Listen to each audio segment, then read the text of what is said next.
Sometimes when I'm thinking about us, before we got lost and we parted, back to back we would carry on and we'd do anything for what we started. But this time we could break. I'm running dry, everything's the same. We'll try tonight. This time we're not safe and sound, not safe and sound.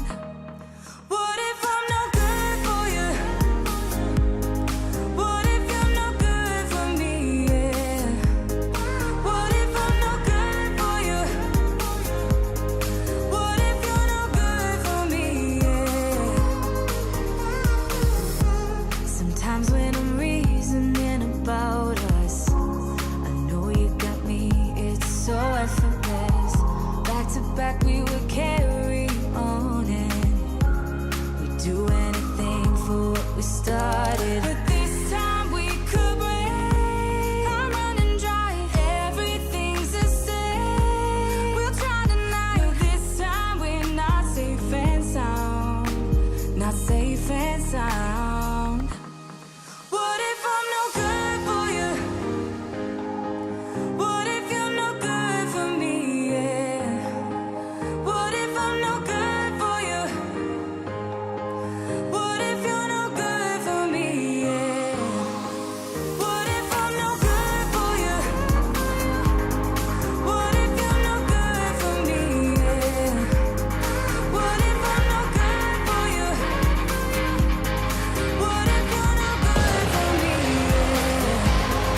good for you? What if I'm no good for you?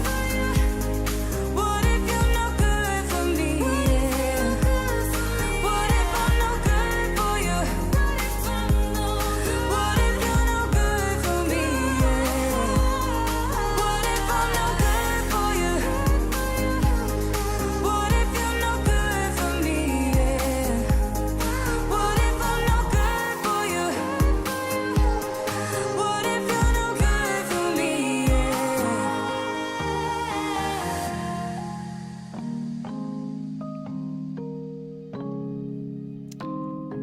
What's up, everybody? Welcome to the FPV News. I'm Joshua Bardwell. Hi, Blunty. Yeah, and I'm ItsBlunty, and we're here on a Tuesday, and we haven't been here. We weren't here last Tuesday, but we're back to do the news because you guys need the news. Can you be taller? How's that? If I go down to your eye line, my keyboard is a little uncomfortable. Is that good? Is that good? Okay, fair enough. We're out of practice. Okay. I'm going to do a mashup of those two songs and surprise people someday. I just tried playing one over the other, and it didn't really work. The tempo doesn't match up. I bet it does not. It didn't really work. Welcome, everybody. We are going to be going through the news in the world of FPV. There is one topic we will not be going over. We covered it in as much depth as I think we needed to cover it, and then we uploaded a clip of it to the Livestream Clips channel, and that is all I have to say about that topic, and I don't think that's it. So in case you were wondering if we were going to be talking about bot grinder and drone camps, we will not. I've said all I have to say. Do you agree? Absolutely. The chat's talking about it, so I thought. And I don't, you guys can do what you want in the chat, but if I don't like what you do in the chat, I'll just time you out because I hate free speech, apparently. Yes. Instead, we're going to talk about developments in the world of FPV. Let's think we should get right into it. All right, let's do it. First of all, we got actually a pretty big update. I would say, relatively speaking, we got a pretty big update. You put out a video about trying to get your house as a FRIA, for people who don't know, that's an FAA registered identification area where you can fly without remote ID. So it's like a spot you can designate. You tell the FAA, hey, I want to fly here. And they're like, okay, for the next few years, you can fly here without remote ID. It's not a big deal. So we tried just a few years? It times out? I think it's 3 or 4 years. Maybe they removed that, but that was the original plan, was 3 or 4 years. So, but basically, he got denied, and we weren't allowed to put that FRIA there. But the FPV Freedom Coalition resubmitted it with some information we learned based on some failed submissions and some rejection letters. And turns out your house is now a FRIA. That's amazing. I didn't even know you guys had done this. So for people who don't know, FRIA applications have to be submitted by a community-based organization, a CBO, and there are only like 4 CBOs right now, right? Flight Test Community Association, FPV Freedom Coalition, AMA, and STEM plus C. Oh, okay. Forgot them. Actually, I'm not sure I'm very aware of them. So when FPV Freedom Coalition, who is my favorite FRIA because, everybody I know works there. Flight Test Community Association, a close second. When you guys got approved as a CBO, I said, well, let's try to make my house a FRIA. Let's see what the process is like. I worked with Alex Suarez, I believe it was, who helped me fill out the application. You basically put in the GPS coordinates of the perimeter of the FRIA, and then you have to write a little mini essay about why you should be allowed to be a FRIA. And they initially said, no, you're in a residential area. It would be so dangerous, yada, yada, yada. And then I forgot all about it until I got an email from the FAA the other day saying, hey, you're a FRIA. And I didn't even know you guys had resubmitted it. Yeah, Alex Suarez, the same person you mentioned, has been going back through these, and Victor, who the letter says, but has been going back through these, some of these denied ones, and trying to get them approved, figuring out, can we get these approved? So we've got the language in the description if you want to know what we submitted on the document, but obviously if you contact the FPV Freedom Coalition, we can help you submit your location, and we can do all that text work for you. We can help you figure out what it is. So. And this is important because, like if you've ever filed for a waiver with the FAA, which I realize most people watching this probably haven't, you know that there are certain, key phrases and certain ways to write. There's boilerplate almost that when you apply for the waiver, if you write it this way, they'll go, oh, yeah, it makes sense, and they'll approve you. And if you don't write it that way, then you're much more likely to be denied. And if you don't know what the boilerplate is, then you're unlikely to get the waiver. So in this case, it seems like nothing changed about my house, and I don't know if anything changed about the FAA. It just seems like you guys figured out how to word it in such a way that they go, oh yeah, sounds good. Yeah, what we think is probably a combination of the AMA submitted all their FRIAs in mass, and they had 2,400 locations. As far as I know, those have all been processed. So because of that, now all those people that were on that team building through all that mass, we think basically not only have they had a bunch of practice, but they've also been freed up for a lot of these other cases to be handled a little better.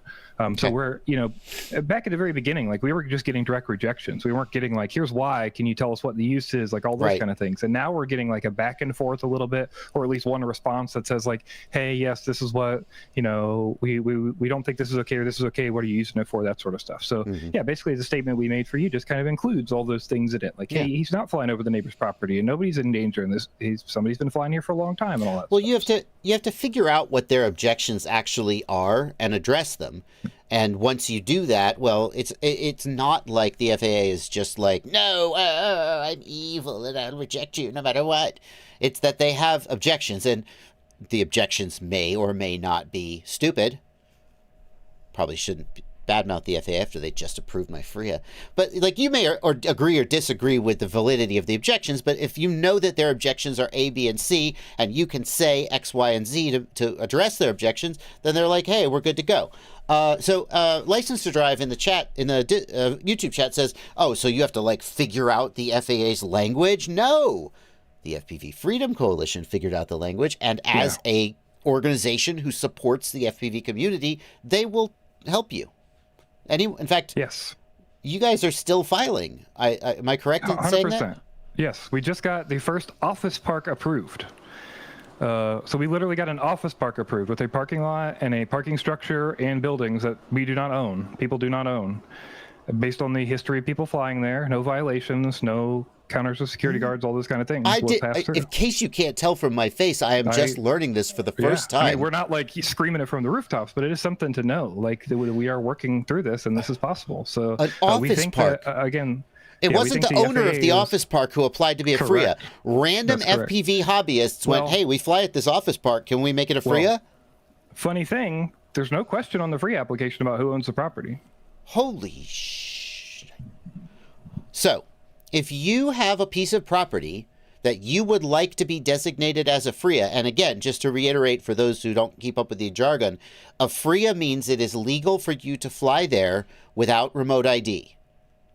Yes. If you've got a piece of property you would like to be designated as a FRIA, then contact the FPV Freedom Coalition. They're taking applications, well, submitting applications. But there's Yeah. yeah, go ahead. I just want to say, people in chat are like, that's insane. How could they not ask if you own it? Think of that process. How would that actually work? What would the FAA do to vet that? How would they know that you're the owner? What documents would they need to see? What process would they need to go through? And then why would that be required? Because a FRIA doesn't allow you to fly there. A FRIA just says, if you can fly here already, you don't have to use remote ID. It doesn't give you any special permission or anything. Basically, it says they look at it and they go, yeah, you don't need remote ID here. You can fly in these boundaries. You're good to go. Yes. There's a catch, though. Because people are like, yay, Bardwell can fly. Blunty, Yes. you know the FAA regulations inside and out. Why does this not mean that I can't fly? It's backwards. Why do I still have to reuse remote ID? Because this is only for recreational pilots. And I am not a recreational pilot. And you are a 107 pilot because you're making videos about your products. Because basically every flight that I do at my house, if I make a video about it, then that's commercial operation. And 107 operators always have to have remote ID, even at a FRIA. Yes. So what it means is anybody else who comes to my house and flies doesn't need remote ID. Or you're flying for fun. Or if I'm flying for fun, which I never do. Yep. I'm always making videos. But if I were to fly for fun, then I wouldn't need remote ID. It's cool. It feels prestigious. I'll say that.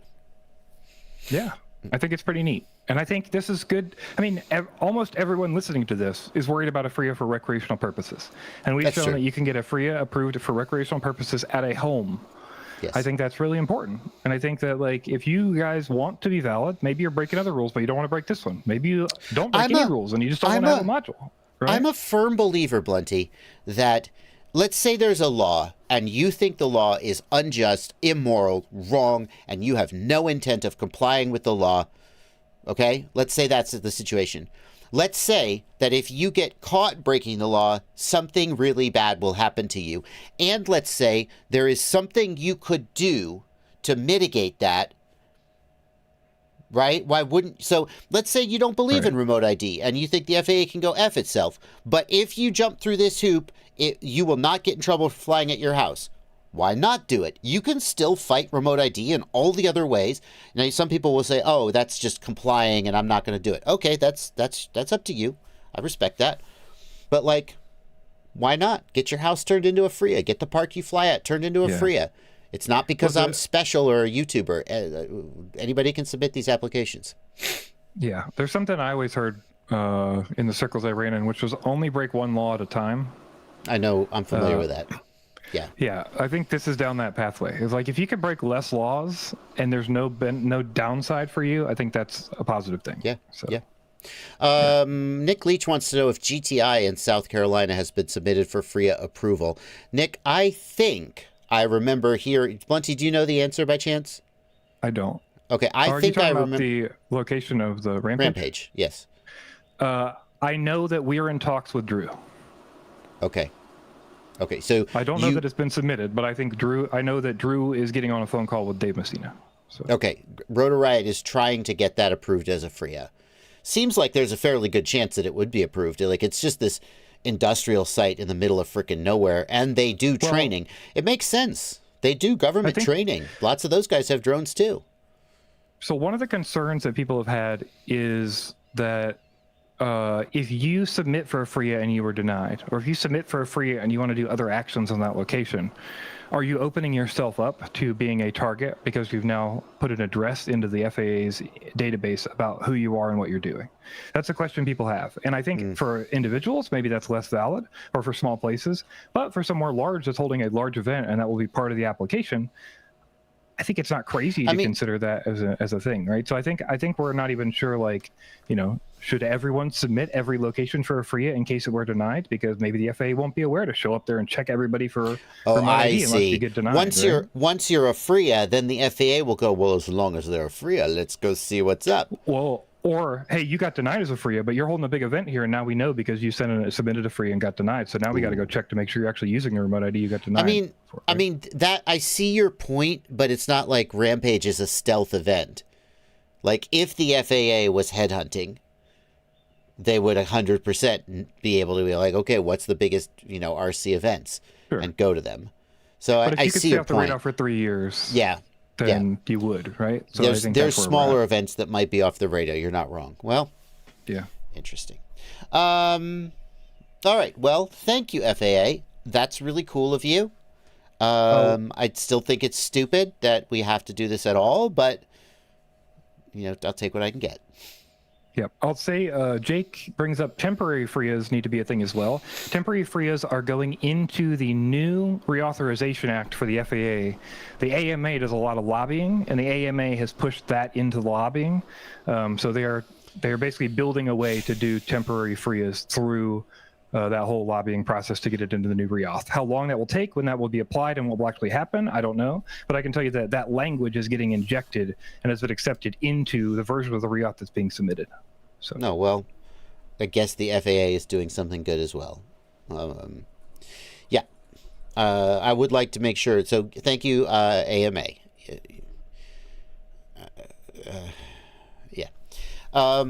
It's nice when the AMA does things for their constituents, and sometimes that also works out for FPV pilots, I think is how I would put it.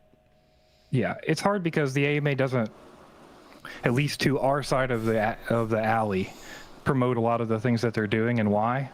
They just have a lobbyist working to develop new bills and writing stuff up and being in meetings and all these things. And then we eventually get sort of a info dump about, like, here's what might happen and here's what got put into a bill and that sort of thing. So I think that's why we don't see as much active information from them. But they are doing some things. Like, I know, I'm not sure it's good or bad, but they've got, like, I believe CBOs will need to be trust administrators from now on.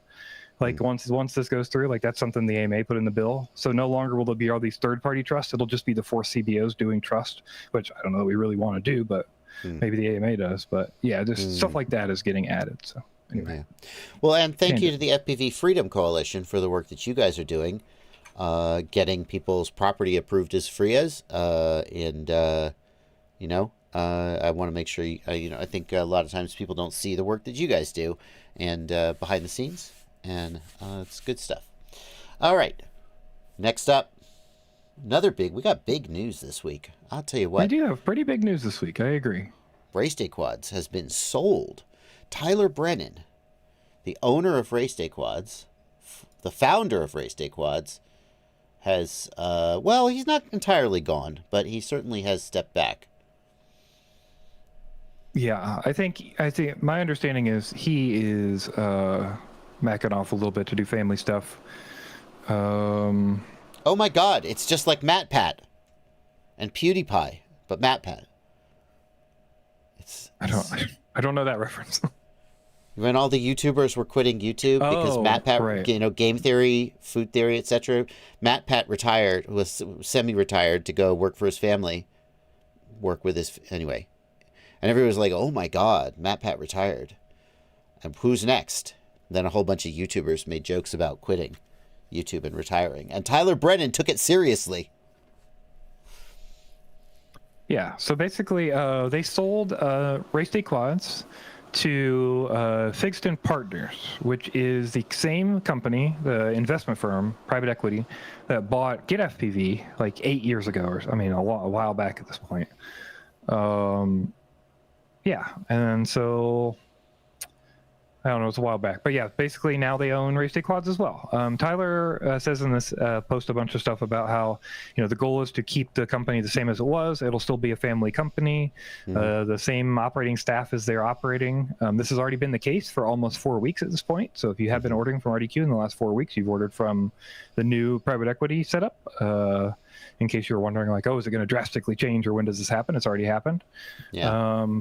And he basically, as much as he probably is sort of required to do a nice exit of a business or transition of a business, you're going to say all the nice things anyway. But he is trying to assure people that the transition's already happened, that this will, at least for now, retain a similar structure that it had before. Yeah, I think that it's obvious that over time, the aspects of the way GetFPV is run as a business will show up at RaceDayQuads. Like, you wouldn't buy a business and then just be like, well, I guess everything's fine over here, and not change anything. There's things that GetFPV does differently than RaceDayQuads because they think they work better. But at the same time, I think that there's a lot that GetFPV can learn from RaceDayQuads, and I hope that they are wise enough to take those lessons. Like, people are asking about the shipping time. The reason RaceDayQuads ships so quickly, in my opinion, it's two reasons. Number one is that Tyler just whips the crap out of the warehouse staff. Like, they care a lot about shipping on time. But then also, they're right next to the Orlando airport. And so there's long been a rumor that I don't know if the rumor's true, but there's long been a rumor that they run the packages down to the airport and drop them directly at the airport instead of dropping them at the post office, which saves them one hop on the mailing. I don't know if that's true, but maybe it is. So who knows what will change, though, in the future. What will change, though, for sure, is that Tyler Brennan will no longer be running the company. One wonders, though, how much he's been running the company. I know that he's a active duty fighter pilot. There was a time several years ago when he went on deployment and he was basically absent, and someone else was kind of running the company in his stead. I know he kind of ebbed and flowed in his involvement in the company. So who knows what the future holds for RaceDayQuads. It may be based on this transition, but I noticed in the last few months he's been very active on Facebook, replying to customers and trying to deal with issues and stuff. But yeah, it may be because of this. Also, the things I started thinking about were, a few months ago, we saw RDQ change, right? They bought a bunch of different companies and bought Surface RC and all that stuff. Oh, right. They partnered with that other hobby company to do Surface RC.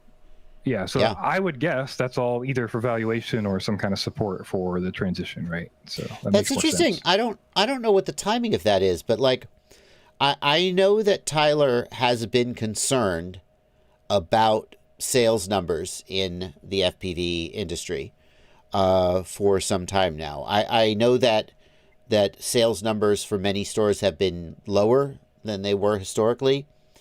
And I read the integration of the Surface stuff as just an attempt to diversify and keep the store alive. I never put that together with this merger. Well, I would have agreed, but then they did the merger. So to me, does the timing work out?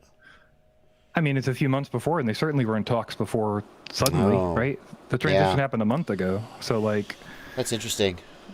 I mean, I know when we sold, when the company I was working for, the cannabis company I was working for that was worth $3 million sold, it took 4.5 months for that to go through, if not longer, And there were rumors about it. All the staff heard it was happening, but weren't sure. It's a real mess, to be honest, but it took a long time. So I think these things can definitely take a while.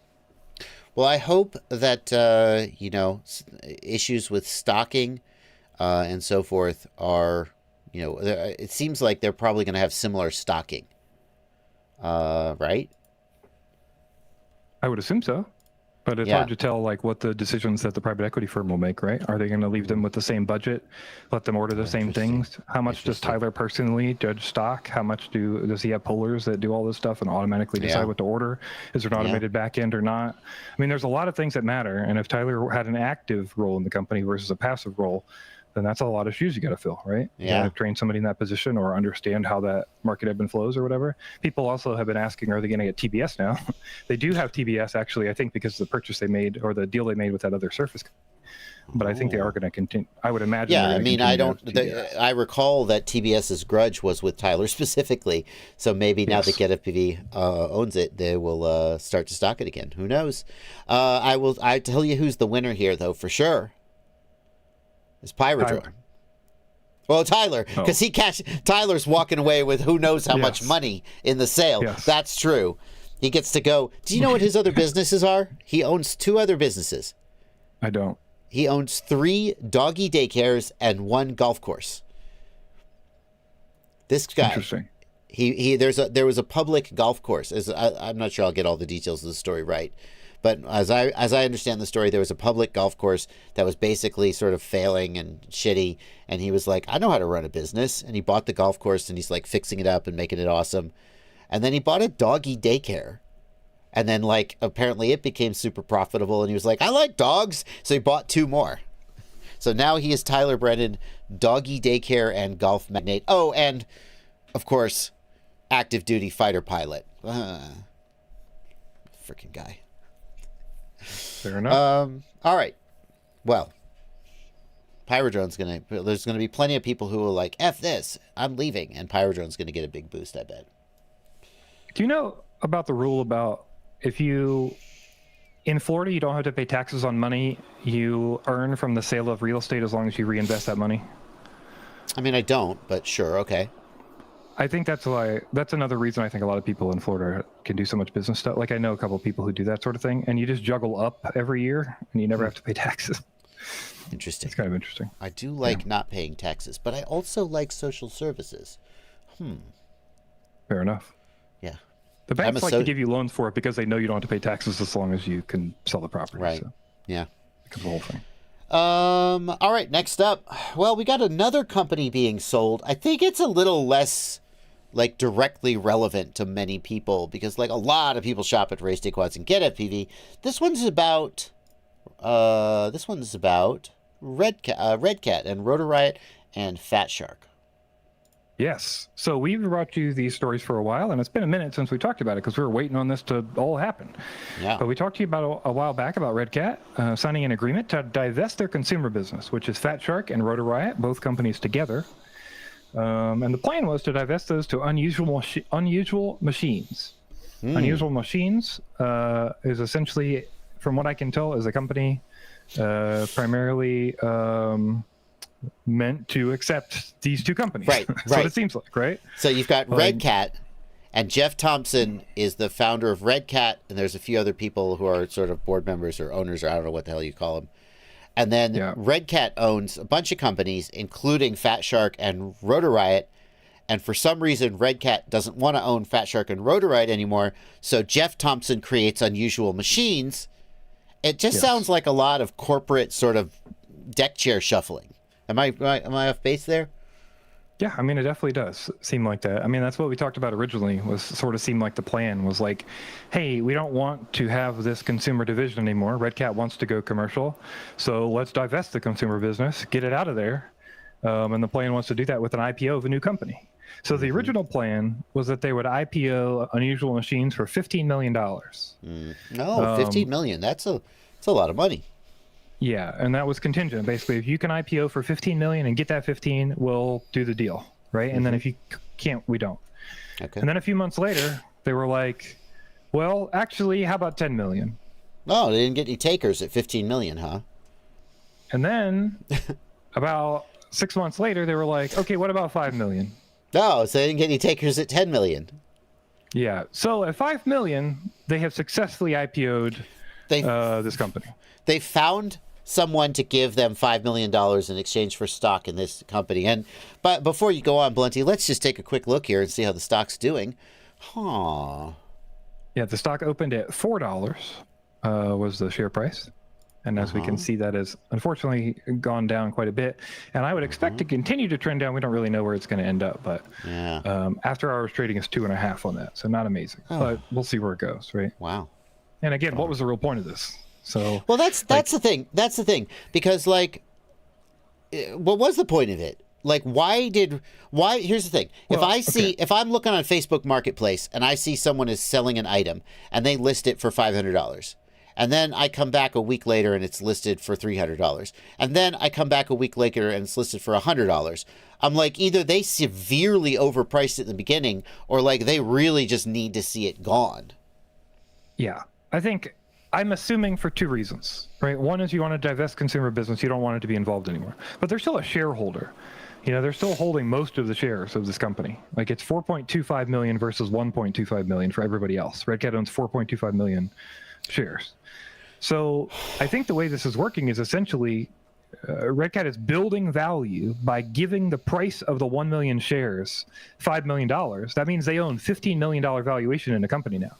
They were able to get rid of Red Cat and Rotor Riot to another company, and now on the books they have a $15 million asset because that's what it IPO'd at. That's my thought process. But I don't know. I'm not a business guy, right? So. I mean, but no, that's. I mean, those numbers work. That's like how it's done. But Right. I'm just confused. Like, I mean, I guess they, instead of having a $5 million company, they now have a $15 million company. But nothing's different. It's all. I hate finance and I hate business. It all feels so sleazy. And that's Right. because I'm sure it's just because I don't understand it.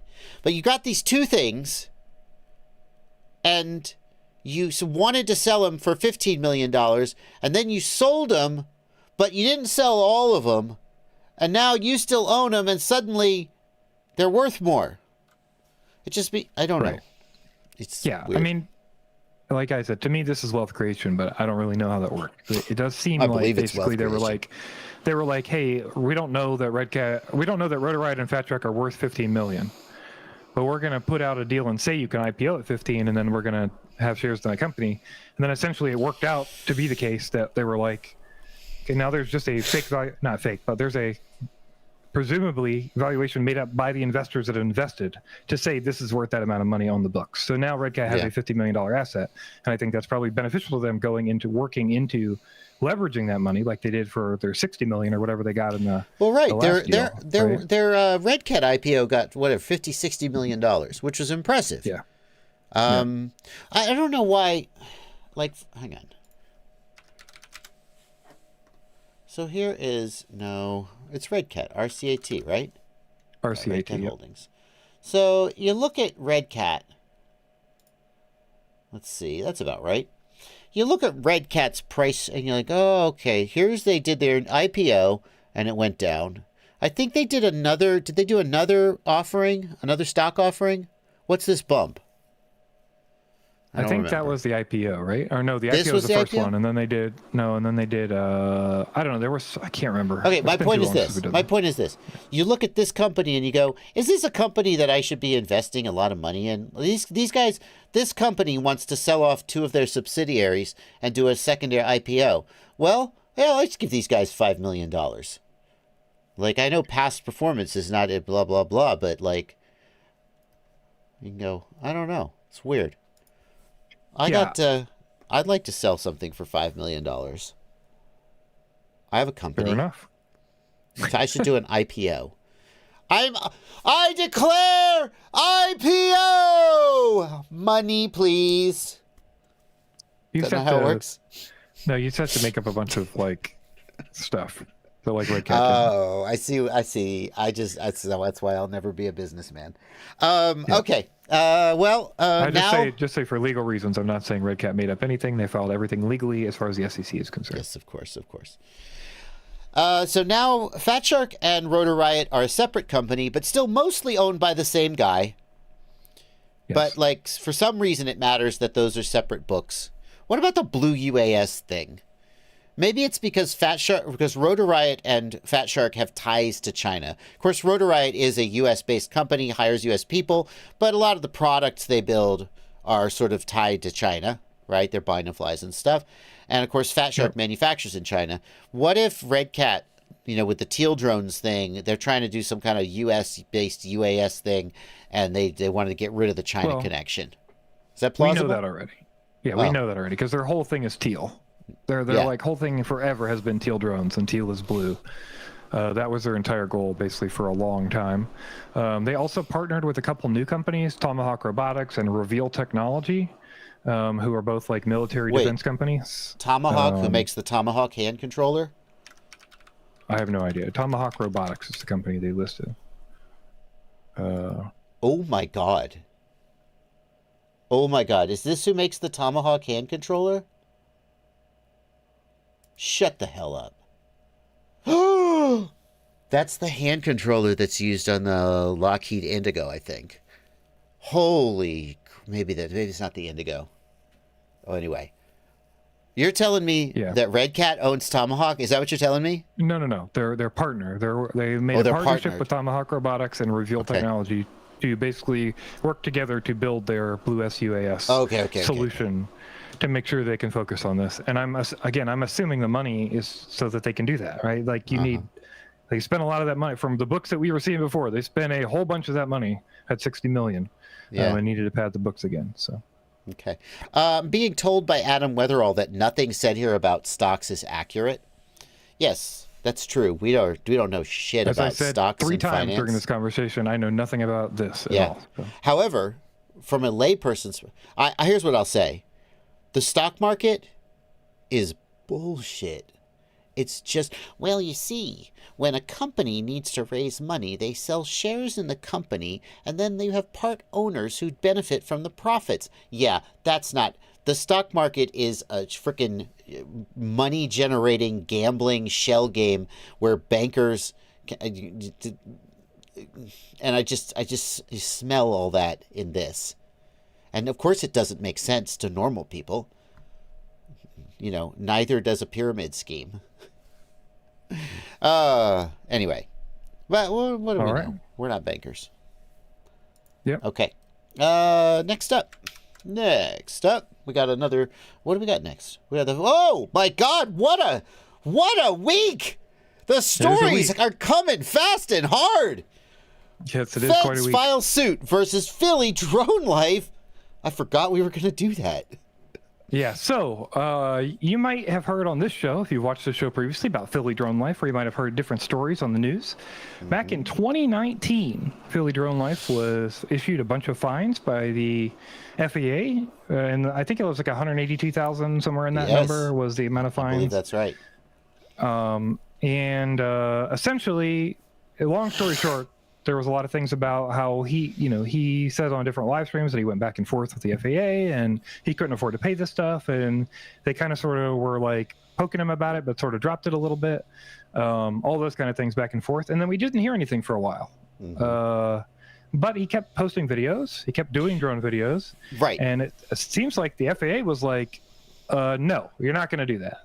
You're going to pay this money, and you're going to stop doing this. Fuck around and find out, as they say. Yes. I'm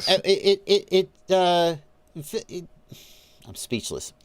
The magnitude of his fines stands out, and I always like to point out when we cover this story, because there are I don't want to sound like I'm sticking up for the FAA. I think the FAA has been in some cases heavy-handed, and there's problems, but like, the FAA did not just come out of the blue and give this guy $182,000 in fines. And I want to be clear about that, because you might be out there thinking, oh my God, if I fly a drone somewhere, am I going to get $182,000 in fines? It's going to ruin my life. I don't know the specific details, but He did things like live streaming downtown Philly, where he was flying like in places he wasn't allowed to, over people, over cars, in airport airspace without authorization, without license, as far as I understand it, without a 107, because they said he was doing commercial work because he was live streaming that for a profit. But all these kind of different things. Basically, they stacked up a bunch of fines. The severity of but my point, and again, correct me if I'm wrong, because it's been a while since we covered this. Usually, the way the FAA works is they reach out to you and they go, "Hey, buddy, do you know these things you're doing are illegal?" Yeah, they are. And if you go, oh, shit, they are? I'm so sorry. And you take all your videos down and you kowtow, they go, all right, it's cool. We're going to just give you a little fine, or maybe not even that. We'll let you off with a warning. And it's only, my understanding is that basically they reached out to him and he basically went, F you, and ignored them and blew them off and ignored them and continued to do the things until finally they went, fine, throw the book at him. And they went through his channel and they looked at all his live streams and found every single infraction they could find, and they just threw the whole freaking book at him. But that's not the FAA's first move. So if you're thinking, oh, could this happen to me? You got to really want it for this to happen to you. Does that all sound accurate? Am I getting any of that wrong? Yeah, I think that's correct. I think basically every case we've ever seen, except for like 3, the FAA has not just dumped a fine on somebody. They've done warnings, they've done calls. Basically what happens is somebody, like an FSDO typically, flight service officer in the area from the FAA will call you and go, hey, we got your information from YouTube or whatever. we know you're making these videos. We would like you to stop making these videos because X, Y, and Z. Or can you tell us why what you're doing is legal, et cetera, et cetera. You have a conversation with somebody. Yeah. Or they get an email to you and they ask for an email back, that sort of thing. And then if you ignore them, if you disagree with them, if you continue to do the actions, sort of stacks up and stacks up. And again, he was sent these originally in 2019. It is February of 2024. It's been and 5 years. now they're suing him. Yeah. And now they're suing him. Well, not suing him. Is this a No, they're lawsuit? suing him. This is a lawsuit. criminal. This is a lawsuit. They're suing him because he owes this money and he's not paying it and he's not cease and desist. Okay. So the moral of this story, and like people in the chat are saying, I've met Mikey, he's a nice guy, he doesn't deserve this. I agree. Like, I've never met him. I don't know if he's a nice guy. But I agree that $182,000 is preposterous. But here's the thing. When you get a call from the FAA, here's how you avoid this situation. Don't just blow them off and keep doing the thing that's got them looking at you, and like go on a live stream and be like, the FAA can't stop me, F the FAA, and I'm just going to keep flying my drones. Now, once you're in the spotlight, they will squash you like a bug 5 years from now. They can do that. They are not entirely toothless. And I feel a little bit conflicted saying that, because I also have said that for most people, the chances of getting an FAA, action against you is 0. Both of those things I think are true. Absolutely. I agree. Most people are not going to end up in the spotlight. People just flying in their backyard, etc., etc. You have to be really visible. Your infraction has to be really egregious, and you have to be really obnoxious before you get to this point. So, like, don't be all three of those things, and you'll probably be okay. Sucks. It sucks that this situation can exist at all. Like, I don't like the flight, some of the flights that he did. I don't like flying over streets. I don't like the idea that if you crash your drone, it could fall in somebody's car, maybe cause a car accident, maybe hit somebody in the head. I personally try not to do those things almost all the time. But I still think $182,000 fine is pretty, that's just life-ruining money. Like, more than 10 times over. Well, maybe not 10 times. What now? They're suing him in federal court. I assume he's going to get a lawyer, and he's going to straighten up and fly right. No. Yeah, I have no idea how this works. I have no idea what he's going to do. Well, I saw a Philly news article, and I was like, why is Mikey back in the news? This is why, apparently. And he was talking about how, I'm just a poor guy, I can't pay this fine, etc. At no point did he say, I have representation. Mikey, you need a lawyer. You're being sued by the federal government for $180,000. Sir, you need a lawyer. That's my advice. Jesus. All right. Well, that's the worst case I've ever seen so far. He's actually in the... Oh, yeah? Oh, no. Like, GetFPV got fined for like $200,000, but that wasn't for FAA violations. That was FCC, wasn't it? But there's been an FAA violation for like $2 million against a company before. It's like companies are different. Drone related? Yeah, as far as I know. Really? Oh, okay. Yeah. There's a list of them on the FAA website. Yeah. He's actually, it's a state of Philadelphia, if I remember correctly. Yeah. Like when I think about people who weren't warned ahead of time. Yeah. I think when I think about people who weren't warned ahead of time, my understanding is like, I don't think NERC was warned, right? No. Like NERC just did a thing and then got the fine, right? I don't. There wasn't like a hey, you don't do this again. It was like, hey, you did this. No, and now we're gonna fine you. I think you're right. Like they called him. I think they called him and they were like, "Come talk to us about this," and then they were like, "We got to fine you." But I don't think he got a chance. Like, I'm not saying you won't get a fine. I'm saying that the worst thing you can do is to ignore it. You could choose to get representation if you want to. But you need to engage with the FAA, because they're not just gonna be like, oh well, he ignored us. Well, what can we do? You know, they will come after you. All right. All right.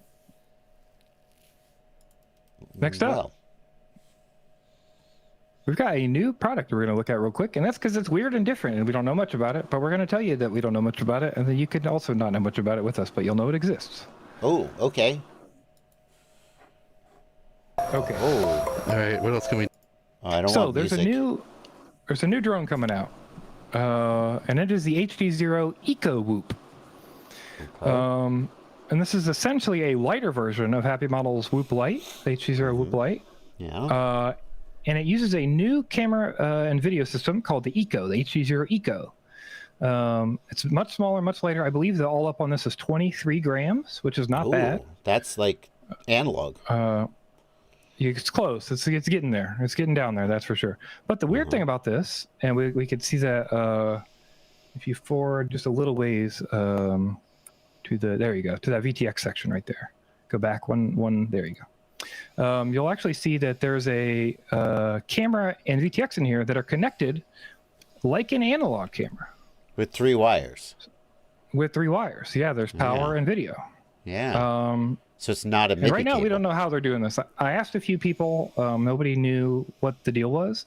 One thing I thought immediately was, is this analog HD? Because we know the original HDZero system, and I believe the very similar chipset, used to broadcast analog HD. And that's how the original, Yep, the very what was first it called? Sharkbite did that. Yeah, and what was the Clearview? No, not Clearview. What's the No, it wasn't Frostbite? Clearview. Bite Frost. That's Bite what I'm thinking Frost. of, What right? was Sharkbite? Oh, Sharkbite is the a first version plumbing. of this? Sharkbite is a plumbing fastener. No. Sharkbite. Bite Sharkbite Frost. is also the first. Yeah, Bifrost. But then there was Sharkbite, which is the first version of this, And then this HDZero. of the new version. Yeah. So I hate FPV. so my thought was the Bifrost, because it was analog HD. Maybe this is some way they figured out to either use a different chip or the same chip and do analog HD, so they can get lighter cameras. They have less overhead because they don't need that digital sensor in there. They don't need that MIPI cable for the weight and the length. All this kind of thing. So.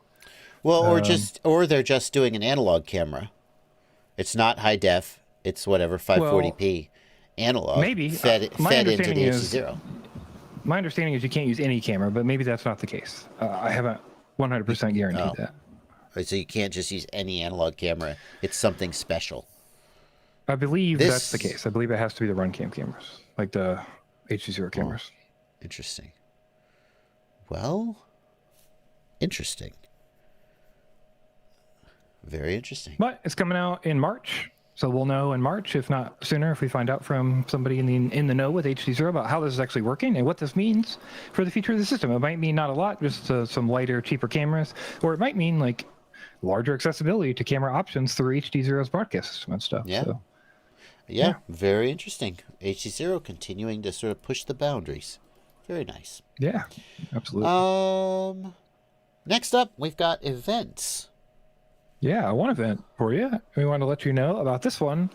In Antwerp, we've got an event, the FTI Championship, the Flanders Technology Innovation Festival and Championship, March 23rd and 24th. If you're going to be in or near Antwerp, you can sign up for this race event, or you can go and race and have some fun with some other drone folks. The easiest way is to do that Imager link that I've got, or translate. I've got an Imager link in the poster there that's in English. Yeah. Let's see here. There you go. English. Mart! But yeah, so if you guys wanted to check out some drone racing and you're in that area, you can sign up. Make it All happen. right. Sorry for mangling your language. Alrighty, that brings us to the final segment, which is It's Barely News. But before we do that, we need to read the super chats, and we actually had one really big super chat coming. Where are the super chats? Thank you to Quad City Bay Area for $5. I built 3 more quads under 250 grams because of that stupid remote ID. Do what you got to do, man. Jeff Seaviews left a $100 to $1 million. Thank you, Jeff, for your generosity. Thank you guys. I work full time, and I look forward to the news and the Q&A from you both. I respect you guys had bots back, and always just keep it real. It's not a lot, but I want to show some support. $50 for each of us. Yes, that's how I'll split it up.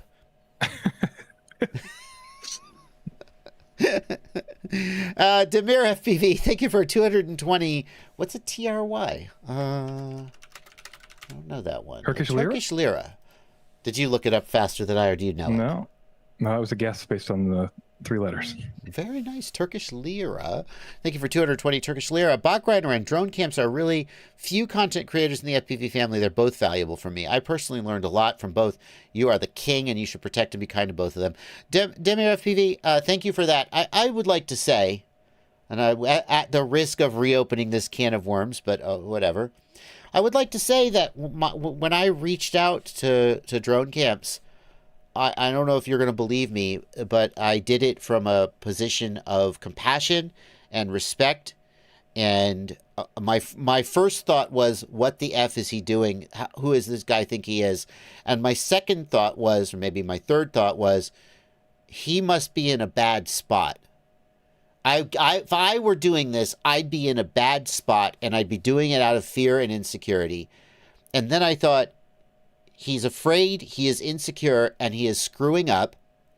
And I reached out to him, and I hope you can see that, because the email has been published. I hope you can see that I am saying to him, bro, you're screwing up. Please step back from the ledge. Stop. Do the right thing for yourself. And that I'm not just saying do what I'm saying, this cease and desist was a mistake. And that I was saying that not from a position of, F you did wrong. My friend Bot Grinder, punch in nose. But from a position of, you're hurting yourself and you're making it worse. And I hate to see you doing that for your own benefit. Because, Justin and I are not terribly close, but I think we have talked before. We have a cordial and professional relationship. We're both YouTube content creators. We're both in the ecosystem. So I agree with you. And when you say they are both valuable, and we say you should protect and be kind to both of them, I hope that although my wording was harsh at times, it was kind of a slap in the face, come to your senses, harsh, where I was trying to protect and be kind to him, even though it wasn't taken that way. We don't need to talk about this, but I don't agree they're both the same value. That's total bullshit. Everybody has different value. That's not true. Okay. Fair enough. Like I said before, you can attribute your own value to each person by viewing their content and deciding what their content does for you, and if that content is valuable to the hobby or not. And I think a lot of us have made judgments about drone camps content that is not valuable to the hobby and it is not positive to the hobby. So I do not agree they have equal value. I just don't think that's true. Fair. I always look at it from the perspective of the viewers. If there are viewers who watch the content his and bad find build value guide, in it, his posts that he has about everything being the greatest and it's not, his failure to, right. You can't say it's the same. Sorry. Okay, I'm okay. You're not wrong. It's objectively not the same. I'm just trying to be the good guy here. You can be the asshole this time. I am above that kind of thing. I see the value in everyone. Anyway. All right. Thank you for that super chat. Now we head to It's Barely News. It's Barely News, where we go over some stories that we thought you'd think was interesting, but we kind of don't have a lot to add to it, and that's why it's Barely News. All right. And the first one is Orca. Orca's in the news, though not. It's in Barely News, and you'll see why. I haven't seen them in a while. New goggles? New flight controller? New drone. New video transmitter? Oh, they released the digital transmission system they teased 3 years ago at CES. Huh? None of those things. It's in Barely News. No, they made a drone soccer ball. Some of you may know about Drone Soccer. It's an organization that's out there, and Orca has partnered with them to build a soccer ball, and then more stuff in the future that they're teasing, but they haven't announced. So, Orca, what are you doing? What are you doing? Okay, that's cool. You made a drone soccer ball. That's cool, but we are Orca. We are the cutting edge. We make the best goggles. We make amazing things, and you'll never believe what we're going to make next. It's a little Bluetooth hand controller. Oh, by the way, we're working on a digital video system that will put DJI to shame. Oh, wait till you see what's coming next. It's a drone soccer ball. Like, cool. Those things are cool on their own, but... Yeah, I think that's fair. You know, You promised me... one of the big complaints we had about their release of their controller was that their controller isn't compatible with anything else. It doesn't run HDX. It's not like it just works with their module and that's it. And their module doesn't work with anything else. The Ghost module that's in that radio. And now they brought out a drone that works with it, and it's a drone that most people don't want. It's a soccer ball. Well, they released a controller that most people don't want, and then they had a bunch of them that they needed to sell, so they made a drone that most people don't want, and now, you put those things together, and you have two things that most people don't want, but maybe somebody will want them. Absolutely. Oh, my goodness. Oh, Orca's got a master plan. One of these days, we're gonna find out what their master plan was this whole time, and be like, oh, didn't see that coming. Drone soccer, by the way, nothing that we've just said should be taken as bashing on drone soccer. I've met some people, not a lot of people, but I've met some people who are super hyped on drone soccer. Drone soccer is actually really cool. We're bashing on Orca. Just because, why not? Not drone soccer. Okay. All right. All right. Also, can I just say, I think it's funny that, Orca's branding is not good. I think I've complained about this before, but it's ORQA, and in the chat we've got ORKA and ORCA. If you can't even figure out how to spell the name of the company from hearing it, that's, I don't know. It's just Orca. Was it originally? Was it actually? People think it was a play on Fatshark because orca is a shark killer.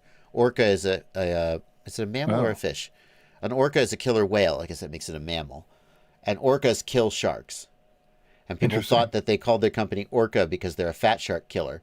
And now they're stuck with it. Fair enough. All right. Next up, AI training is getting faster for drones. We've talked before about neural network training, doing these reinforcement learning programs for drones. We look a lot at the University of Zurich testing. Those are often shown from us. This is a new set of testing from NYU, where they've done a sort of another version of this, but it seems like it's done without external sensors and information. And the goal here is essentially to remove the PID loop and to do everything with just the reinforcement learning and train it as fast as possible. So they can basically go from scratch through all the reinforcement learning tests they need to fairly accurately fly the drone in about 18 seconds. In simulation or in real life? No, they simulate it for 18 seconds in the computer, and then they flash that firmware to the flight controller, and then it goes and flies. Okay, that's fascinating. Yeah, so it's basically they've been able to remove the PID loop, do 18 seconds of AI training, and then get it to successfully fly around the room in a pattern that they define by just doing, 18 seconds of training. I think that's pretty crazy. Is it flying autonomously? Or is it being controlled by a pilot? I believe it's being flying autonomously, but it can handle outside issues. So if you bump it, it can respond to those bumps. And if you blow wind at it, it can respond to the wind because all that's in the simulator. That's my understanding. How does it know where it is in space? I don't know. What sensors does it have? Oh, it's barely news. See, we don't know these things. Yep. That's interesting. But there's a paper in the comments if you want to go read that guy. Yeah, the challenge I've always said with teaching AI to fly drones is that the simulation can only be so accurate. So the way that you usually train a neural net or whatever to fly a drone is you simulate a drone and you train it on the simulation, and then you take the results of the simulation and you put it on a real flight controller. But it's only as good as the simulation matches the real flight controller, and we know that simulating the real flight performance of a quadcopter is extremely difficult. So I've always thought that the accuracy of the simulation will always be the limit on how accurate that this method of training an AI to fly a drone can become. People who know about AI have said that I'm not entirely right about that, but I don't know. I don't know. I'm If not it can sure. learn from the flight, I would assume that it would learn what's wrong and then Well, fix that's- it better later, right? But I don't that's know the anything thing. about. If you I don't could, imagine it has enough hardware on there to do that. But I don't know. well, what you could theoretically do is store black box data on the aircraft as it flies and feed that data back into the model. But the problem is that it requires iteration. And if you have to literally fly a real flight for 2 or 3 or 5 minutes in order to iterate, that takes time, as opposed to running a simulation where you just run 10,000 generations overnight and then come back and you've got your neural net all made. People in the comments are saying the paper says it was 1 second was 3 months of training. So the 18 seconds is like whatever 18 times 3 is. 50, I don't know, whatever. 54. And then it has optical flow and then it's the gyro for positional data. So Yeah. I'm being told that I'm not entirely right. I'm aware of that. I don't, when people explain to me how I'm not entirely right. The thing is, I still haven't seen a PID loop less quadcopter being flown by a pilot. That way back when Drone Mesh was either working with or doing coverage of I think it was a doctorate student. I'm not entirely sure. It was a postgraduate student who was working on AI flight, an AI-based flight controller, and it did fly, but not very well. So like people keep saying, no, it can work, but I still haven't seen a person flying a flight controller without PIDs and with AI. So, anyway, PID tunes still kind of the way to go. You know? Yeah. So far. Next up, if you have home insurance, you might want to be aware that the insurance companies are flying around taking pictures of your house from the air and then using those to invalidate your home insurance. what? This is a picture from a user, a person who had their home insurance invalidated because they said the video clip does not shows a bad roof, and the roof was bad enough that they canceled the insurance.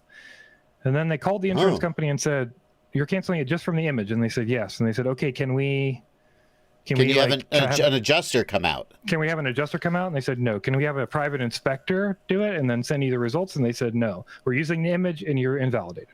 And it looks like they said we replaced the roof, and they were like, "Nah, doesn't matter." So, as I know from insurance companies in the past, they will do anything they can to get rid of a client they don't want, right? Right. Like if they can find a way to legally drop you, they're going to drop you. If they can find a way to legally double your rates, they're going to do it, right? Yeah. And I would guess this is just a symptom of that. They have some way in their policy, some system set up so that if they get a picture of your roof that says it's bad enough and there's some metric they're using, then that's good enough for them to drop you. So just so you know, this can happen. I don't know there's much to do to prevent it. What state? This is in Boston. So are you suggesting there was a reason why the insurance company wanted to drop this house? I don't know, but it does seem really weird that they would. Okay, if you actually wanted to insure somebody who had a good roof, right? And you would take some kind of inspection or have an adjuster or do other pieces. Yeah, you would look at it with a drone and go, "Oh, this is suspicious." And then when they were like, "No, please, we had it replaced," you'd be like, "All right, well, we're going to send somebody out to look at it." You know? Yes, correct. Yeah. So that's why I think that. And then maybe that's not possible. Maybe they got a bad person on the phone. Maybe it's a shitty insurance company. Who knows, right? But like, it's just another way they could invalidate you if they wanted to. So it's something to know. Skesic says, "Here's the insurance game. You give them a bunch of money, and they keep it." Yeah. I would love to say you're wrong about that, but it does seem like, thinking of health insurance specifically. I have a wife and 2 kids, family of 4. I'm not going to tell you what we pay for health insurance every month, but it's a number. And then every time I go to the doctor, it's like, "Oh, you owe us more money." And I'm like, but insurance. And they're like, oh, just look at how much money you would have owed us if you didn't have insurance. And I'm like, you made that up, right? You're just making this up. And they're like, boy, that insurance sure is saving you a lot of money. I'm like, I don't know. I don't know how I feel about this. I'm sorry. State of Philadelphia. I'm very sorry. I love your account name. But parody accounts that make fun of drone camps are not welcome, because it will lead to brigading, and it will start the avalanche that gets out of control, and I'm not going to participate in it. That's a hilarious account name. Don't do it again, and your account is blocked. Okay? One more.